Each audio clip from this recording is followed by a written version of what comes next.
Msingati is on standby as we look at what lies behind the decisions for people to buy second-hand devices when it comes to old tech. Now, Msingati is tech founder and entrepreneur. Good morning, Matthew. Morning, Puleng, and how are you? I'm great. How are you today? Hi, I'm good, Puleng. Okay. So, what are some of the decisions that drive people when it comes to choosing secondhand phones or and tech related devices over buying new ones?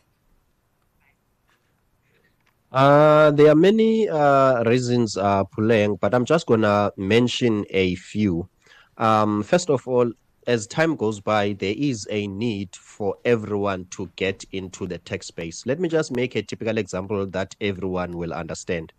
Back then, there was no social media, there was no emails and whatever. But nowadays, we've got these new technologies, pieces of beautiful technologies like WhatsApp, emails, and Skype. These are some sort of somewhat forcing everyone to have some sort of an electronic device. With the rise of that need and demand, there are some people who can't afford, as we know that all markets are divided into certain category according to the standard of living and income. So now there is some sort of a group or a small niche of people who want these services. For instance, let's take an example of a smartphone. I want those advantages or the technology that comes with it, but I don't afford. So this means that if we can say there is no middle ground. It's either you buy the new model or not. That means that market will be left out. Then this creates a need for people who have got these devices and they want new one. They sell them cheaper to that small niche that cannot afford. Yeah. I just generally think if it works perfectly, it's fine, considering new ones are coming in, old ones are always going out. But I really wonder what happens to these old devices because, I mean, if you ask anyone, how many phones have you had? Unless like it's like the older generation, yeah, those people will hold on to a device, they will hold on. As long as it's working, they will keep it. But now, Kamputa, how many phones I've had? No idea. So, um, why do you think people buy secondhand devices? Is it because of the money or it's got some environmental awareness to it? I think primarily it's because of the money. It's because of what can I say, affordability. Okay, I think the barrier to entry in terms of owning a smart device, phone, or a tech product, it revolves around economics. Okay, so the reason why I have, for instance, let me just give you a practical example. I was developing an app, and the client was based in Canada, Mm. and now this mobile app must be used on Android and iPhone. I have never owned an iPhone. So when he said Mm. I must have an iPhone, so I was like, number one, my mind was excluding me from owning it, like it's too expensive. And he said to Mm. me, he's the one who introduced me into the idea of secondhand. He said, okay, fine, I can assist you and buy it for you because I want you to help me, but I'm gonna buy for you a secondhand one. To be Mm-hmm. honest, I said to him, that is not available in South Africa. He said April themselves, the company that owns April, they bring these services to us. So primarily, it's all about the economic thing. Most of us Yeah. don't afford. As a result, we opt for secondhand because it's cheaper for us and it's affordable. Oh, so you're saying you didn't buy an iPhone because, or you didn't own an iPhone because you believed it was pricey, not because of preference. Even now, I don't have as much as he changed my paradigm, but I would like to believe it's all about the psychic.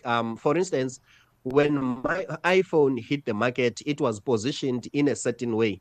Mentally, I'm behind. I still believe that iPhone is for people who afford. Now that there are some second-hand option, maybe I will own one. But even now, I still don't own an iPhone. So I'm trying to say, I think it's the matter relies heavily on pricing. Most of us don't afford those devices. Interesting, interesting. So So that's why we opt for secondhand. And Matthew, if you look at the Android devices that are out there, this I'm currently trying out a Redmi Note 15 Pro, and the going price is like around 15,000. So a brand new one. So even Android devices are expensive. Like seriously, if you look at unless really we're like brand association, it's under the impression that Apple devices are for the rich. Then it's really just mental conditioning, considering these Android devices. Because when I look at the price, I was like, hey, banna. So I respect this phone based on that, what the going price is at the moment. So I really want people to get with the program. It's definitely not the case. iPhones and the MacBooks together with the iPads, not so expensive. I was actually even looking at the iPad now online, and an iPad seventh generation goes for 3,000. And then maybe if you were to go with an IdeaPad, the one with the pencil, maybe I was looking at the Lenovo earlier on, that's more. So iPhone devices have become Apple devices have become really, really affordable. Yes, 100%. I agree with you, Puleng. But also, let's look at another part of the problem, which is psychographics. Mm-hmm. If maybe in terms of the pricing, it might happen that it has been affordable, but the first time it introduced itself in the market, it was very selective and very exclusive. And then remember, psychologically, there are people who are coming from rural areas. As much as I am educated, I would like to believe, but I still live in rural areas and I'm still amongst the environment of people who are at my age, but they are not aligned with technology. So this means that as much as now they are available, the perception first is that they are of a certain caliber, certain level of people. Secondly, most of us, even though there might be new features for iPhone, but most of us, we still believe that we don't really need them. For instance, let me just give you a typical example. There is an ordinary guy at my age who doesn't have an email in my community, and he doesn't see a need for an email. So it's a combination of the price, affordability, and psychographic. How are you conditioned mentally? Mm. Mm. I've had a very weird relationships with iPhone. I could never have an iPhone for two. Well, let's say for a year. Could be wrong. I've had two of them snatched from me. So maybe I make people think I'm rich, even though I'm not. So I'm safer with Android. I've made the decision. I'll stick to Android devices. Okay, anyway, back to why people buy secondhand phones. What should people then look out for when buying a secondhand device in order to avoid problems? Okay. As much as what can I say? As much as second-hand or refurbished devices helps us or we are benefiting from them, but also there are some issues in the industry with regarding them. For instance, regulation. Okay, that industry at the moment it's still its regulation, it's infant, it's poorly regulated. For instance, I'm talking about personal experience. Mm. When I'm buying something at any local second-hand shop, I know that I can't return it back because those companies or those businesses, they somewhat have like very strong regulations that are always against the customer. For instance, they say that the fact that you have opened it, now we are not sure what you did. As you can see, that regulation on itself favors the business. So I'm trying to say one of the challenges, it's regulation. It's, for instance, Mm. at this moment in time, it's more of a risky industry, more especially if I'm going to buy an expensive product, let's say from 10K upward. So if you want to buy those products, first of all, make sure you go to the what can I say, the supplier of the product and see do they offer refurbished alternatives. If not, go and check credible business entities where at least you know that they can assist you and you can have a serious, I'm not sure, a serious case against them. But if you then go to the black market, obviously, if you go to a Chinese shop or a whatever shop, it means that now you are at a risk of giving them money and then the device is malfunctioning. So please be careful as to your shop, the person who's selling it to you. I mean, it. I know a very good, credible secondhand or maybe refurbished online stores that sell devices, and every time I buy a laptop, especially for specifically Apple devices, there's one that is I trust, and I will always go there for very affordable and very good condition. So it looks like the market is really becoming comfortable with refurbished devices. What's your take on this? 100%, I agree with you. I'm thinking we are getting there, as consumers, we are getting there. We are starting to trust, we are starting to, what can I say, starting to believe. For instance, let me just give you a simple, what can I say, real life scenario. I took time to trust Take a Lot and OLX and other things. Like I always had some trust issues. So OLX as is much still there. as consumer, I'm not sure, but I it think was it's one of gone. those platforms that, yeah, it was one of those platforms I was skeptical about it. So I'm thinking, I agree with you. We are getting there. But for instance, let me share this with you, Puleng. Do you know that I have never used an Uber before until I was in Johannesburg? I'm thinking, we are different. Yeah, we are different. There are people who are still like clueless about technology. It was tough for me to use Uber in Johannesburg. I didn't trust it. When I was heard this? about it. It had the buzz. Puleng, it's not long ago. I think 3 years ago.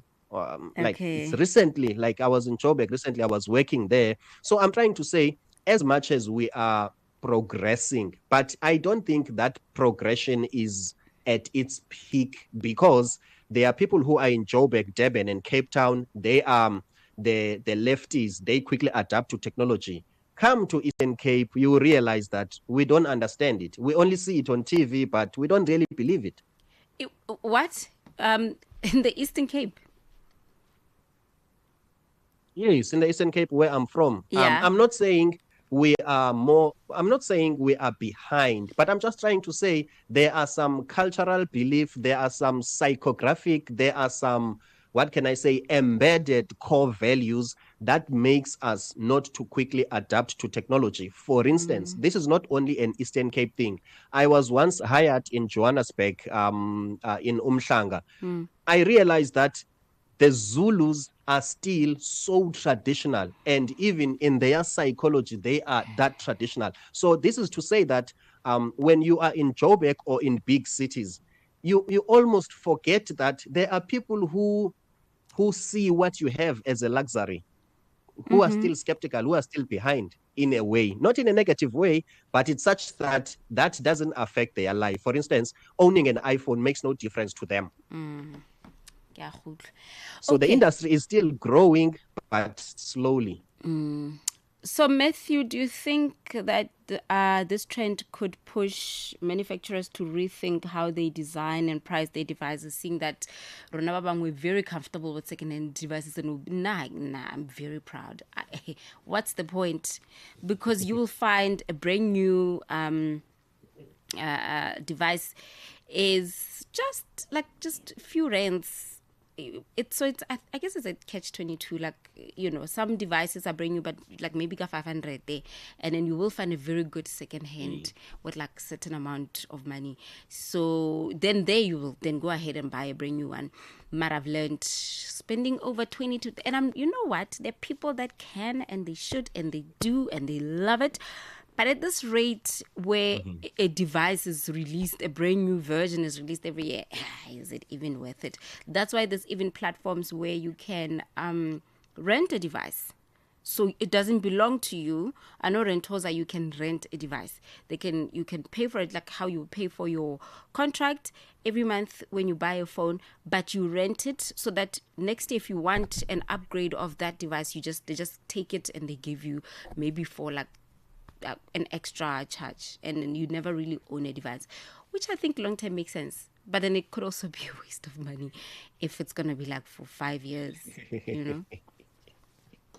Yes, 100%. For me, I could say the rise of second-hand devices, obviously it's challenging the main manufacturers. It's some sort of what can I say? Drilling them to think strategically. For instance, let's say there's a new model that goes for 20K, and then the one its own like the one that was before that, let's say it goes for 10K, and then now the manufacturers need to some sort of think about the 10K difference, because as the consumers, we are asking ourselves, why must I get a new model which is like 10K plus? This then means that now consumers are some sort of in a position of power in a way to challenge big manufacturers to say that we are still comfortable with this device, and more especially if it's being sold to me at a reasonable price. So as a manufacturer, it's either you create a new device that will be in between. That means now you need to cater for a certain niche, people who don't afford. Or if you don't do so, there will be Huawei or new Chinese manufacturer that will get into the gap and it will dominate the market. So for me, it's working positively. And also, it helps in terms of, what can I say, digital inclusion or accessibility. If I can be honest with you, my first computer was a second-hand computer and it introduced me to my own career. So if it wasn't for that second-hand, maybe I was not going to be a coder and a developer. Mm-hmm. I think we're going to have to wrap up our conversation here. Thank you so much once again for having a chat with us. I'm sure we're going to speak again soon. Thank you so much, Puleng.